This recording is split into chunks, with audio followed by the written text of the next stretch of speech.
Hello everyone, Rich here, back for another video for the Diecast F1 review. Apologies I've not been here for a while, the enthusiasm has sort of dwindled, but no big deal.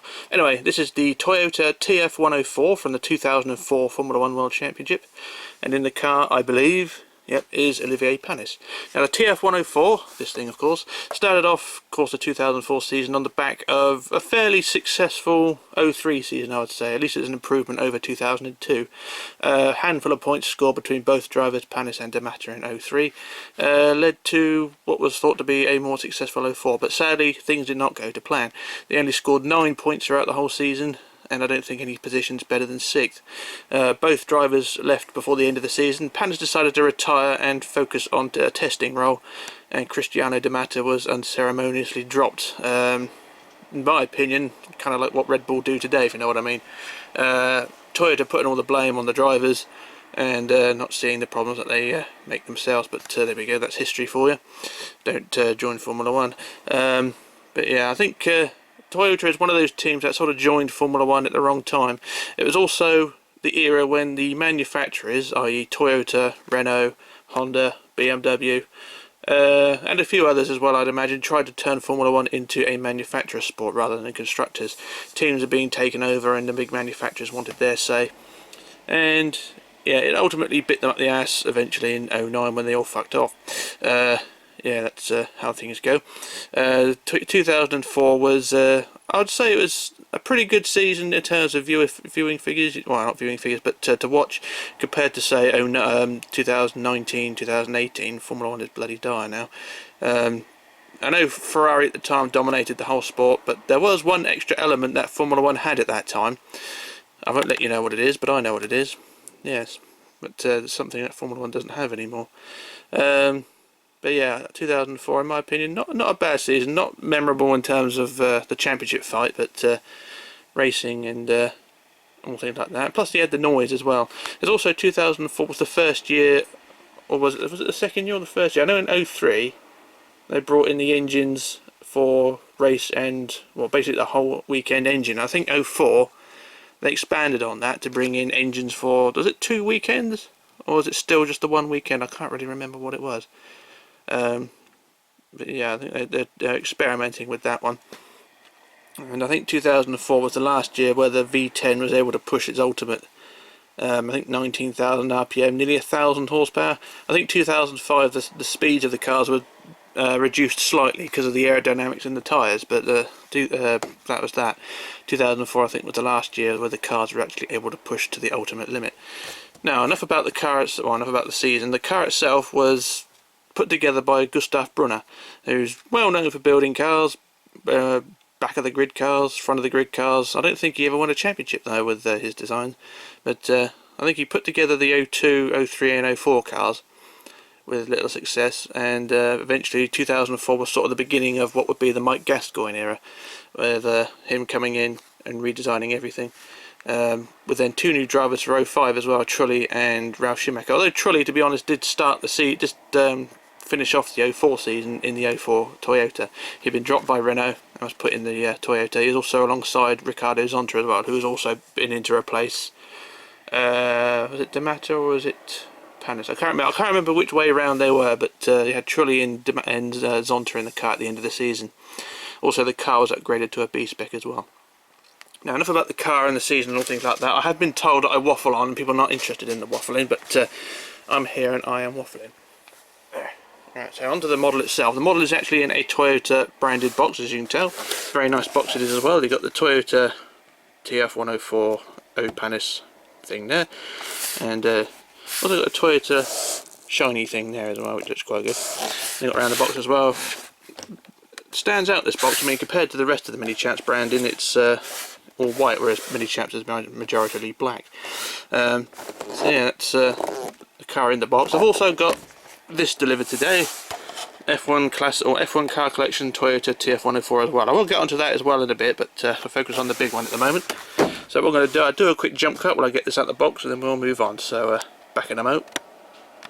Hello, back again. Apologies for the light again. Of course, it's a bit of a shitty day and I'm using a natural light, so the car will appear more yellow than it is actually white, but anyway, there we go. So that's the car out the box. Now, I will point out this car is actually very similar in appearance I think it minus a few things, the actual 03 car. So I've got the 03 car here, and the front half of the car is virtually identical. The rest of the car at the back is a bit different. I mean, more curvy and things like that. But the 03 car, I think they used sort of the same chassis sort of layout.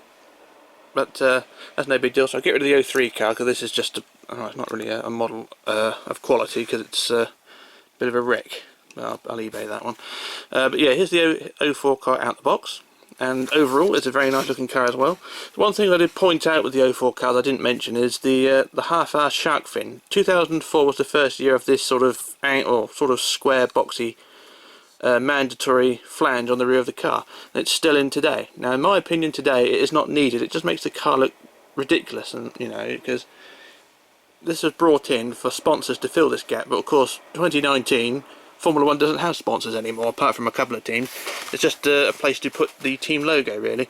So in my opinion, they should get rid of this flange today and just have the car in its natural form. Because if you look at the bodywork of a current F1 car, if you look away from the flange, the bodywork just actually scooped down in a very nice sculpted manner. This flange just makes it look ridiculous. That's just my opinion, of course. Fuck what anyone else thinks. There we go. So that's the also 04 as well. Oh, I won't bother too much, but the rear wings are made bigger as well in 04. So or the end plates. But that's that. Now the car itself, a very nice car as well. So, as I keep saying. So I'll have a quick look around. Start at the back of the car because getting the Coke bottle look of the car gives you an idea of how well packaged this thing is. It's a very sleek rear end on this car. We're looking just around there. You can see the bodywork scoops in really tightly around the rear suspension. It's very nicely sculpted around there as well. Exhaust pipes and things.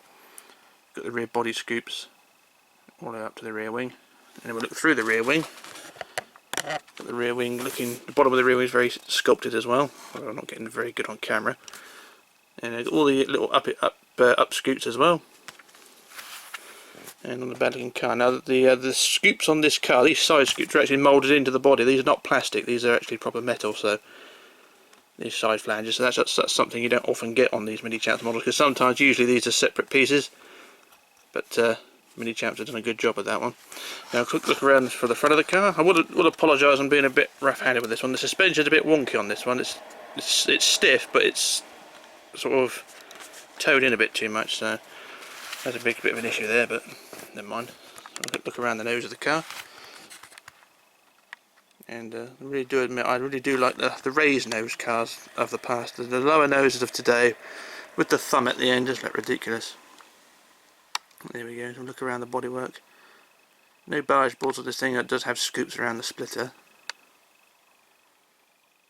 And it's a sort of a basic spec version of the car. Because the car did evolve throughout the year, and eventually later in the year, the car did have scoops in front of the air inlets on the side.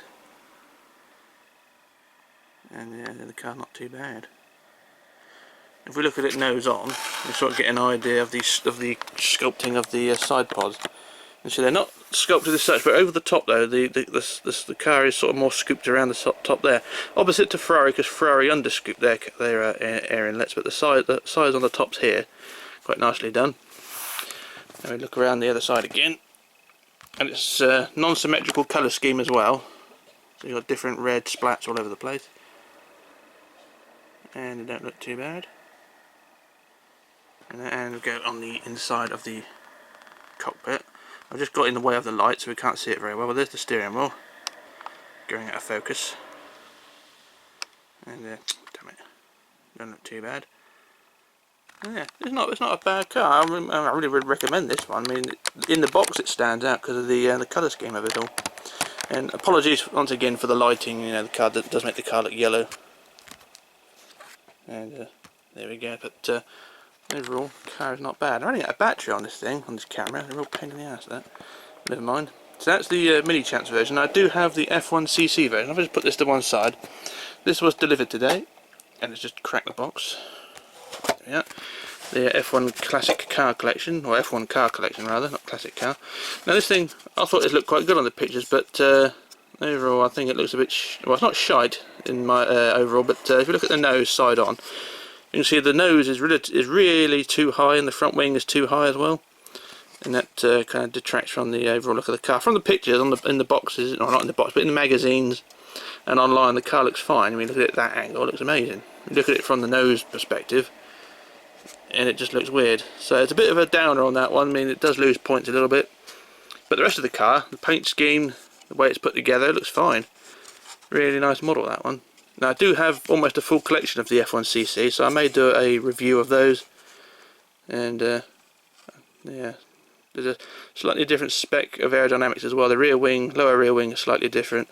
Overall bodywork I think is the same. This car has chimneys on the side pods, whereas the larger model does not. And it's not too bad. Got those moving wheels of course as well. There's a few decals which are slightly different as well. But overall, yeah, I'd say this one's alright. I mean, if you subscribe to the collection, then you know you're going to get it anyway. But if you pick these up in the local stores, then pick it up and see what your opinion is. But I just think the high nose, the ridiculously high nose, and the high front wing sort of detracts a little bit. But I can live with that. I mean, for £11, which is basically what they're worth, it's not a bad thing. So I'll quickly look at the bodywork there. And once again, it's got the large engine bodywork. It's also got a T-wing as well, which I didn't realise it had a T-wing at the top there. So two cars of the same car, but two different specs, which isn't too bad. And this is also number 16 as well. So this is the Jarno Trulli version as well. So this is late 2004 variant. So at least round of applause to F1cc for acknowledging different aero specs. So yeah, I think that's quite a good model. I'm going to put that back in its case, otherwise it will get dusty. And this is one of the cases that isn't cracked yet as well. Marvellous. Right, let's get rid of that and bring back our 04 car. Now, for the 04 car, the Minichamps one, I don't really know what to say on price range, because the car is quite a rare one in my opinion. I mean, it took me ages to pick up this one. I was looking at it, or looking for it, at the Goodwood Festival of Speed in 2018, but I couldn't find one. And to be honest, I think the Goodwood Festival of Speed has lost its appeal an awful lot over recent years. I mean, in 2009 I picked up 5 F1 cars in 1/18 scale for less than £90, and they were not common cars either. A lot of them were rare ones.